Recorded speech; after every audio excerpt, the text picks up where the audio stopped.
destination que nous allons découvrir avec la jolie Amélie que l'on retrouve en direct sur les hauteurs de Nuits-Saint-Georges. Regardez, c'est marqué, elle est à Arcenant. Bonjour Amélie. Salut Pascal, effectivement, vous le voyez, c'est écrit dessus. Je suis à Arcenant, dans les Hautes-Côtes de Nuits, et je vous invite aujourd'hui à partir en balade avec moi grâce à ce carnet d'énigmes. Alors je m'approche un peu pour que vous le voyez mieux. C'est un carnet qui s'appelle Sur les Hautes-Côtes de Nuits. Suivez nos traces. Il s'agit de se balader dans 17 communes afin de résoudre 17 énigmes réparties dans ces villages.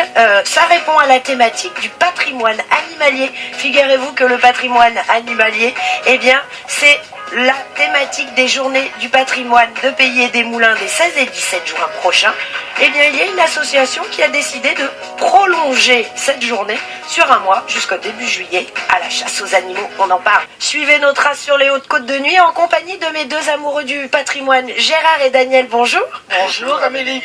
Alors Gérard, vous vous occupez de l'organisation de ces fameuses journées du patrimoine de Pays et des Moulins.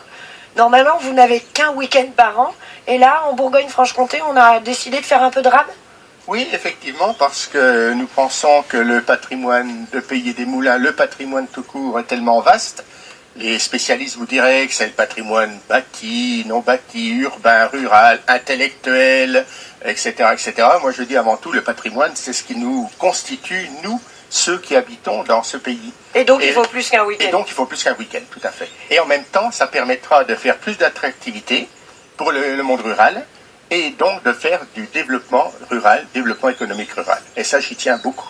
Donc vous avez fait appel à Daniel, qui est présidente, on va se déplacer un peu par là, d'une association, l'association culturelle et archéologique des Hautes-Côtes, Daniel. De nuit. De nuit, oui, des Hautes-Côtes de nuit, évidemment, c'est une évidence.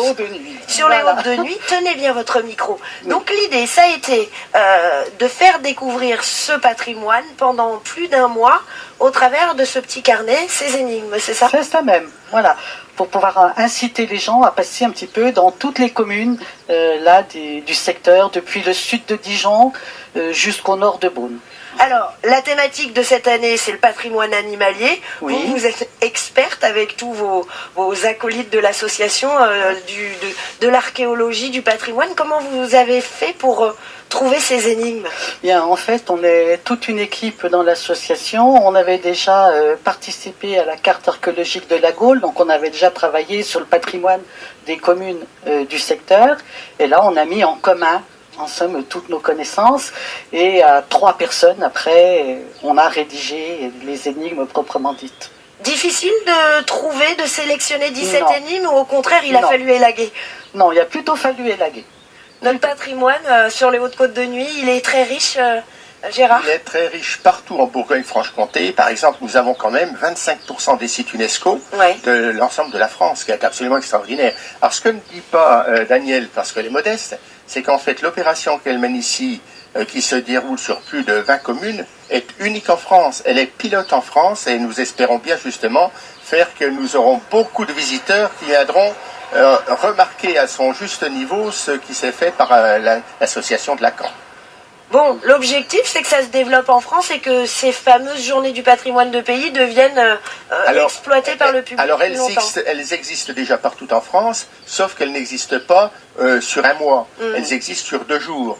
Et ce qui m'est apparu comme responsable régional des JPPM, c'est qu'en fait, il y avait une telle qualité de bénévoles et de constitution des manifestations qu'il fallait les élargir pour en faire quelque chose de plus pour les collectivités. Bon, on y revient. Combien de sites à visiter? 112 au niveau de la Bourgogne-Franche-Comté, et habituellement, nous avent entre 20 000 et 30 000 visiteurs par an. Bon, ça c'est pour le 16 et 17 juin, mais Voilà. tout de suite, ce que je vous propose, c'est de vous lire l'énigme. Sur les Hautes-Côtes de Nuit, suivez nos traces, rendez-vous dans l'édifice portant le nom de Saint-Martin au village du lancement de jeu. Bon, le village du lancement de jeu, Pascal, c'est facile, il est écrit juste derrière. Rendez-vous dans l'édifice portant le nom de Saint-Martin.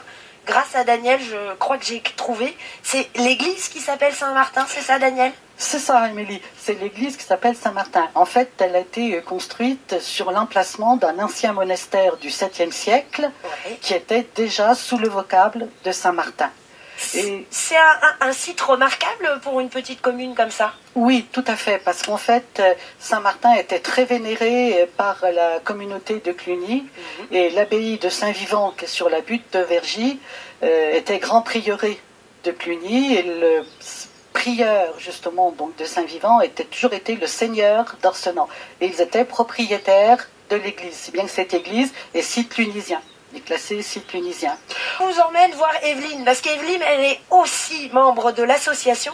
Et Evelyne, elle a beaucoup œuvré pour réaliser ce carnet d'énigmes. Bonjour Evelyne, prenez bien votre micro, sinon on vous entend pas. Alors racontez-moi, comment est-ce qu'on arrive à... Combien de temps déjà on met à concocter un livret d'énigmes comme ça? Alors, nous nous sommes réunis plusieurs fois pendant l'hiver. Oui. Et donc, nous étions un petit groupe de 3 personnes. Et puis aussi, il y a eu énormément d'amis qui ont participé à rechercher un petit peu les lieux qui pourraient rentrer dans le jeu. Le patrimoine animalier, ça vous a aidé d'avoir un peu une trame à suivre? Alors, tout à fait. Donc, l'idée, c'était de bien connaître le territoire. Et ça, Daniel était là pour ça. Et de chercher les traces, les animaux vivants ou représentés en statue ou autre, qui pouvaient permettre de créer des énigmes. Nous sommes à l'intérieur de l'édifice. Daniel, vous m'aviez promis que cette église était riche. Et bien effectivement, on a trouvé Saint-Martin. C'est lui Saint-Martin? Voilà, c'est lui Saint-Martin. C'est la dernière statue équestre qui a été réalisée de Saint-Martin, et une copie a été faite pour aller au Palais Chaillot à Paris. Bon alors, est-ce que j'aurai là la clé de mon énigme? On parle de patrimoine animalier, est-ce que ça pourrait être ça? Bah, qu'est-ce qu'on dit en plus? Ah oui, un animal marin fossilisé, le cheval, je c'est crois pas que le terrible. cheval, c'est pas tellement ça. Ah mais oui, Et mais puis- il faut bien lire. Dans l'allée centrale. Voilà, toutes les précisions sont importantes pour guider dans la découverte des énigmes. Bon, Brûlez. Ah, Vous brûlez d'accord. là. Je crois qu'on a trouvé la pierre tombale. Oui, Approchez-vous oui, de moi. oui, Alors, une voilà. pierre tombale, certes, et un animal fossilisé, un coquillage, ça fonctionne? Un peu plus précis, mais après, ça peut être chez vous. Hein. Bon, c'est pas gagné pour résoudre les 17 autres énigmes. Je vais peut-être emmener Daniel avec moi pour le reste. Quant à vous, n'oubliez pas, vous avez jusque début juillet pour remplir votre carnet et allez vous promener dans tous les villages des Hautes-Côtes. Voilà. Moi je garde Daniel, elle a plein de choses à me Il y raconter. aura sur des lui. manifestations tous les week-ends. Ah, super. Tous les week-ends à retrouver sur J'adore, Internet. j'adore. Voilà. Elles sont super toutes les deux. Merci Amélie, qu'on retrouvera aussi dans votre journal.